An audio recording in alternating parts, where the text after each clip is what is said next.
10 दिन, 10 करोड़ का नुकसान, और तुम सब खामोश हो।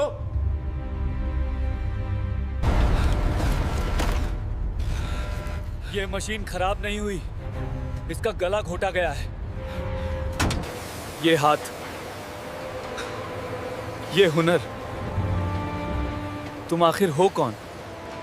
सन्नाटा कभी कभी शोर से ज्यादा डरावना होता है। बेंगलोर की इलेक्ट्रॉनिक सिटी, आर्यावर्त रोबोटिक्स का वो विशाल प्लांट जहां आमतौर पर हजारों मशीनों की धड़कन गूंजती थी, आज वहां कब्रिस्तान जैसी खामोशी थी।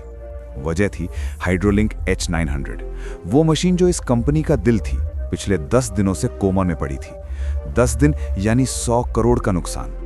बोर्ड रूम के शीशे हिल रहे थे, मशीन की वजह से नहीं बल्कि CEO वेदांत मल्होत्रा की दहाड़ से। 55 साल के वेदांत, जिन्होंने शून्य से ये साम्राज्य खड़ा किया था, आज अपनी बेबसी पर कांप रहे थे। सामने IIT और विदेशी यूनिवर्सिटी से पढ़े 20 इंजीनियर सिर झुकाए खड़े थे।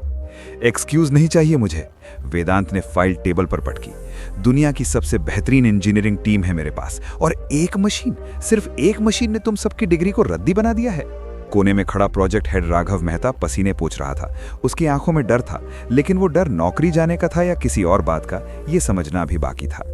वहीं इस AC कमरे के ठंडे माहौल से बिल्कुल अलग फैक्ट्री के तपते फ्लोर पर एक लड़का था, सोनू। उम्र मुश्किल से 22 साल, बदन पर एक पुरानी थोड़ी ढीली यूनिफॉर्म और हाथ में चाय की केतली। सोनू का काम था साहबों को चाय देना और जी सर यस सर बोलकर गायब हो जाना। उसे वहां कोई नहीं देखता था। वो उस फैक्ट्री के फर्नीचर जैसा था, मौजूद पर अदृश्य। लेकिन सोनू के पास वो था जो उन डिग्रियों में नहीं लिखा था, सुनने की ताकत। जब वो फ्लोर पर चाय बांट रहा था तो उसकी नजर इंजीनियरों की फाइलों पर नहीं, मशीन की उस लाल बत्ती पर थी जो किसी खतरे की तरह धक धक कर रही थी। मशीन पूरी तरह बंद थी, लेकिन सोनू को एक अजीब सी हमिंग सुनाई दे रही थी, एक कंपन, जैसे कोई बहुत भारी चीज सांस लेने की कोशिश कर रही हो पर किसी ने उसका मुंह भींच रखा हो।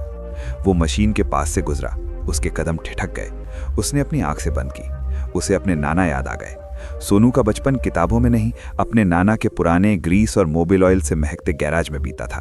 नाना जो कबाड़ से भी इंजन बना देते थे, हमेशा कहते थे, बेटा सोनू, मशीन लोहे की होती है पर दर्द उसे भी होता है। जब वो खराब हो तो उसे देखो मत, उसे महसूस करो। गलती अक्सर वहां होती है जहां बड़े लोग देखना अपनी शान के खिलाफ समझते हैं। सोनू ने चाय का कप एक मशीन ऑपरेटर को दिया और धीरे से बुदबुदाया, सर, इसका वाइब्रेशन ना पिस्टन से नहीं आ रहा, नीचे वॉल्व से आ रहा है। ऐसा लग रहा है हवा अंदर ही घुट रही है। ऑपरेटर ने हंसते हुए चाय ली। तू चाय बनाना छोटू, वाइब्रेशन और वॉल्व समझने के लिए 4 साल इंजीनियरिंग घिसनी पड़ती है। चल जा यहां से। पास खड़े सिक्योरिटी गार्ड ने उसे धक्का दिया। दिमाग मत चला, पैर चला। सोनू चुपचाप वहां से हट गया। उसकी हैसियत उसे बोलने की इजाजत नहीं देती थी, लेकिन उसका दिल उस मशीन के दर्द से जुड़ा था। वो जानता था कि मशीन खराब नहीं, मशीन परेशान है। रात गहरी हो गई थी, शिफ्ट खत्म हो चुकी थी, लेकिन वेदांत मल्होत्रा अपने केबिन में अकेले बैठे थे। बाहर बारिश शुरू हो चुकी थी। सोनू अपनी ड्यूटी खत्म करके जाने ही वाला था कि उसकी नजर राघव मेहता पर पड़ी। राघव मशीन के पिछले हिस्से में कुछ कर रहा था। उसके हाथ कांप रहे थे। जैसे ही सोनू ने देखा, राघव ने जल्दी से पैनल बंद किया और हड़बड़ाते हुए बाहर निकल गया। सोनू के माथे पर लकीरें खिंच गई। ये डर, ये हड़बड़ाहट, कुछ तो गलत है। सोनू घर नहीं गया। वो पूरी रात प्लांट के बाहर टिन की छत के नीचे बैठा रहा। बारिश की बूंदें उसके जूतों को भिगो रही थीं, लेकिन उसके दिमाग में नाना की वो बात हथौड़े की तरह बज रही थी, जहां सबको लगता है देखने की जरूरत नहीं, सच वहीं छिपा होता है। अगली सुबह, कयामत का दिन। सिस्टम पर एक नोटिफिकेशन फ्लैश हुआ, क्रिटिकल फेलियर इमिनेंट, यानी गंभीर विफलता निकट है। अगर अगले 1 घंटे में मशीन ठीक नहीं हुई तो प्रेशर टैंक फट सकता था, पूरी फैक्ट्री उड़ सकती थी। सायरन बजने लगे, अफरा तफरी मच गई। वेदांत मल्होत्रा दौड़ते हुए फ्लोर पर आए। विदेशी एक्सपर्ट्स ने हाथ खड़े कर दिए थे। सर, हमें पूरा प्लांट खाली करना पड़ेगा, इसे ठीक करना अब नामुमकिन है, राघव मेहता ने घबराते हुए कहा। उसकी आवाज में एक अजीब सी जल्दी थी, भागने की जल्दी। वेदांत की आंखों में आंसू थे।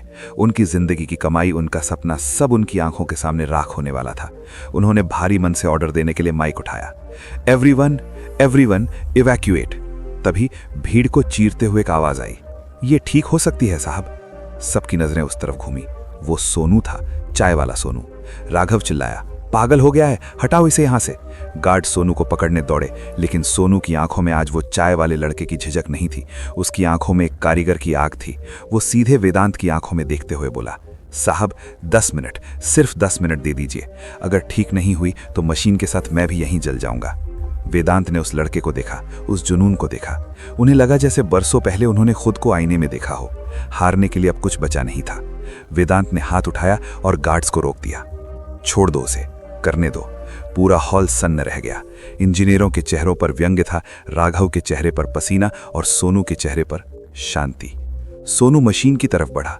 वो डरा नहीं, बल्कि उसने मशीन पर हाथ फेरा जैसे किसी बीमार बच्चे के माथे पर हाथ फेरते हैं। दोस्तों, अब जो होने वाला था वो किसी चमत्कार से कम नहीं था। लेकिन उससे पहले दोस्तों, जिंदगी में कई बार ऐसा होता है कि हमें लगता है हम बहुत छोटे हैं, हमारी कोई औकात नहीं। लेकिन याद रखना, हीरे की परख जौहरी को होती है, कचरे वाले को नहीं। अगर आपको भी लगता है कि आपकी मेहनत को कोई नहीं देख रहा, तो निराश मत होना। बस अपना काम खामोशी से करते रहो। और हाँ, अगर ऐसी ही दिल को छू लेने वाली कहानियां सुनना चाहते हो, जो सिर्फ टाइम पास नहीं बल्कि जिंदगी का पार्ट है, तो अभी अपने इस भाई के चैनल रवि मामा को सब्सक्राइब कर लो। लाइक का बटन दबा दो ताकि ये कहानी और भी लोगों तक पहुंचे। आपका एक क्लिक मेरी हिम्मत बढ़ाता है। वापस आते हैं कहानी पर। सोनू मशीन के नीचे घुस गया। अंधेरा था, गर्म तेल की बदबू थी, लेकिन सोनू के हाथ अपनी आंखें खुद ढूंढ रहे थे। उसने बड़े पैनल को नहीं खोला जैसा इंजीनियर कर रहे थे। वो पीछे की तरफ एक पतले पाइप के पास गया। नाना कहते थे, जब बड़ा धमाका होने वाला हो तो चिंगारी छोटी सी जगह पर होती है। उसने अपनी जेब से एक छोटा सा पेंचकस निकाला, वही जो वो हमेशा अपनी जेब में रखता था। उसकी उंगलियां एक बाईपास वॉल्व पर गईं। वो वॉल्व जिसे कभी छेड़ा नहीं जाना चाहिए था। वो आधा घुमा हुआ था। सोनू का शक यकीन में बदल गया। ये मशीन खराब नहीं थी, इसे जानबूझकर रोका गया था ताकि प्रेशर बने और ब्लास्ट हो जाए। उसने वॉल्व पर जमी धूल देखी, जिस पर ताजे उंगलियों के निशान थे। बाहर टाइमर चल रहा था। 4 मिनट, 3 मिनट। वेदांत की धड़कनें रुकी हुई थीं। राघव मेहता बार बार घड़ी देख रहा था। सर, मर जाएंगे सब, चलिए यहां से। मशीन के नीचे सोनू पसीने से लथपथ था। वॉल्व जाम था। उसने अपनी पूरी ताकत लगा दी। उसकी नसें तन गईं, हाथ छिल गया, खून रिसने लगा और गर्म पाइप पर गिरकर जलने लगा। चल चल भाई, आज मेरे लिए नहीं, इस विश्वास के लिए चल जा, सोनू गुर्राया।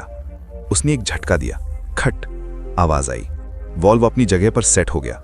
सोनू ने तुरंत 2 तारों को क्रॉस कनेक्ट किया ताकि सेंसर को नया सिग्नल मिले। उसने नीचे से ही चिल्लाकर कहा, सर, लाल बटन अब। वेदांत एक पल के लिए हिचकिचाए। राघव ने रोकने की कोशिश की। नहीं सर, ब्लास्ट हो जाएगा। लेकिन वेदांत ने राघव को धक्का दिया और कांपते हाथों से लाल बटन दबा दिया। हॉल में सन्नाटा छा गया। 1 सेकंड, 2 सेकंड, 3 सेकंड। एक भारी आवाज गूंजी। मशीन ने एक गहरी सांस ली। लाल बत्ती फड़फड़ाई और बुझ गई। उसकी जगह एक शांत हरी बत्ती जल उठी। हाइड्रोलिक H900 जिंदा हो चुकी थी। हजारों सांसें एक साथ छूटी। लोग खुशी से चिल्लाने लगे। वेदांत घुटनों के बल बैठ गए। सोनू मशीन के नीचे से बाहर निकला। उसके चेहरे पर कालिख थी, कपड़ों पर तेल, लेकिन उसकी चमक के आगे वहां मौजूद सारे एग्जीक्यूटिव्स फीके लग रहे थे। वेदांत उठे और सीधे सोनू के पास गए। सोनू ने अपनी आदत के मुताबिक सिर झुका लिया और जाने लगा। रुको, वेदांत की आवाज गूंजी। सोनू रुक गया। वेदांत ने उसके कंधे पर हाथ रखा। यह इंजीनियरिंग नहीं थी, ये क्या था?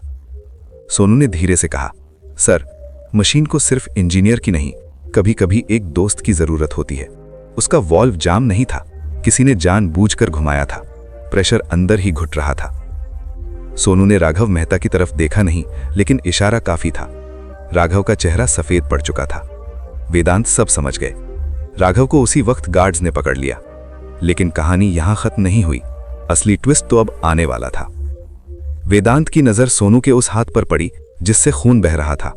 खून के साथ साथ कलाई पर एक पुराना जला हुआ निशान भी दिख रहा था, अंग्रेजी के अक्षर V जैसा निशान। वेदांत के पैरों तले जमीन खिसक गई। वो निशान पहचानते थे। ये निशान। वेदांत ने कांपते हुए सोनू का हाथ पकड़ा। तुम्हारी मां का नाम क्या है? सोनू घबरा गया। जी सावित्री। पिता? वो तो बहुत पहले गुजर गए थे, लेकिन नाना ने पाला मुझे। वेदांत की आंखों से आंसुओं की धार बह निकली। जिसे वो चाय वाला समझ रहा था, वो कोई और नहीं, उसकी अपनी सगी बहन का बेटा था। 20 साल पहले दौलत के नशे में वेदांत ने अपनी गरीब बहन सावित्री को घर से निकाल दिया था, क्योंकि उसने एक मैकेनिक से शादी की थी। वो मैकेनिक जिसके पास हुनर तो था पर पैसा नहीं। उस दिन वेदांत ने कहा था, मैकेनिक का बेटा मैकेनिक ही बनेगा, कभी मेरी बराबरी नहीं कर पाएगा। और आज उसी मैकेनिक के बेटे ने, उसी गैराज के ज्ञान ने वेदांत के करोड़ों के साम्राज्य को खाक होने से बचाया था। वेदांत ने सोनू को गले लगा लिया। वो सूट बूट वाला अमीर आदमी उस तेल और पसीने से सने लड़के को ऐसे भींच रहा था जैसे कोई खजाना मिल गया हो। माफ कर दे बेटा, माफ कर दे, वेदांत रो रहा था। मैं मशीनें बनाता रहा और रिश्तों के पुर्जे ढीले होते गए। आज तुमने सिर्फ मेरी कंपनी नहीं बचाई, तुमने मेरा ज़मीर बचा लिया। उस दिन आर्यावर्त रोबोटिक्स में किसी बड़े इंजीनियर का नाम नहीं, बल्कि सोनू का नाम गूंजा। सोनू को चाय की केतली नहीं, बल्कि उस कंपनी के डायरेक्टर की कुर्सी मिली, विरासत में नहीं, अपनी काबिलियत से। दोस्तों, ये कहानी हमें सिखाती है कि किसी के कपड़ों और ओहदे से उसकी औकात मत नापो। हुनर महलों में नहीं, अक्सर पसीने और संघर्ष की भट्टी में पकता है। और सबसे बड़ी बात, अहंकार रिश्तों को जंग लगा देता है। उसे समय रहते साफ कर लो, वरना जिंदगी का प्रेशर टैंक फटेगा तो कोई इंजीनियर बचाने नहीं आएगा। अगर इस कहानी ने आपके दिल के किसी कोने को छुआ है तो कमेंट में जरूर बताना। क्या आपने कभी किसी ऐसे इंसान को कमतर आंका है जिसने बाद में आपको गलत साबित कर दिया? मैं आपके जवाब का इंतजार करूंगा। अगली कहानी तक अपना ख्याल रखिएगा। जय हिंद।